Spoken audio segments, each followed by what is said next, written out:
This is the moment that shook Beirut 5 years ago.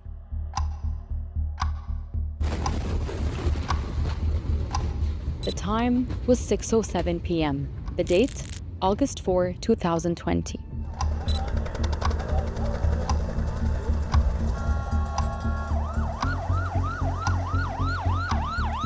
More than 200 people were killed and thousands more injured in what became one of the largest non-nuclear explosions in history.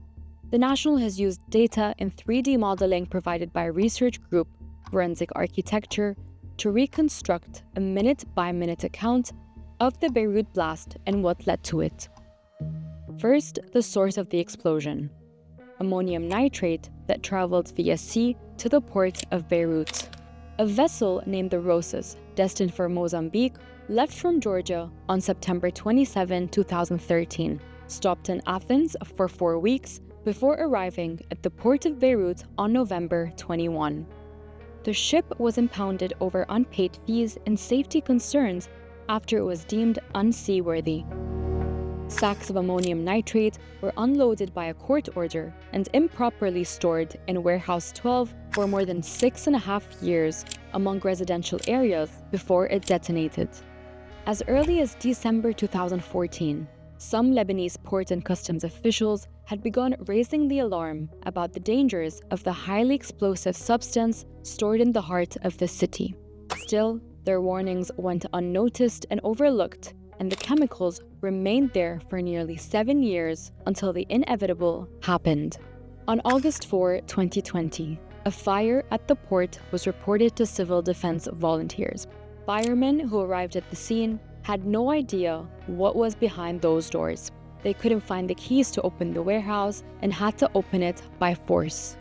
Meanwhile, the fire was spreading. Sparks and smoke had become visible over Beirut's skies, and moments later, by 6:07 p.m., the explosion. Shockwaves were felt through the heart of Beirut. Hospitals, schools, offices, homes, and streets were destroyed. The tremors were even felt as far away as Cyprus.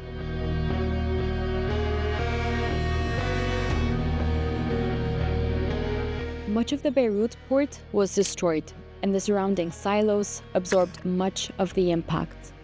The port is located near highly populated neighborhoods in Beirut, with both residential and commercial properties. One saving grace was that COVID lockdown measures were still in effect, sparing many lives.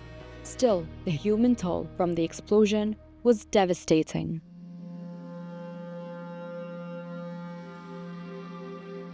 Since international aid has poured in, reconstruction is underway and investigations have begun. But 5 years on, no one has been held accountable. There have been no trials, no convictions, and still no justice for the victims.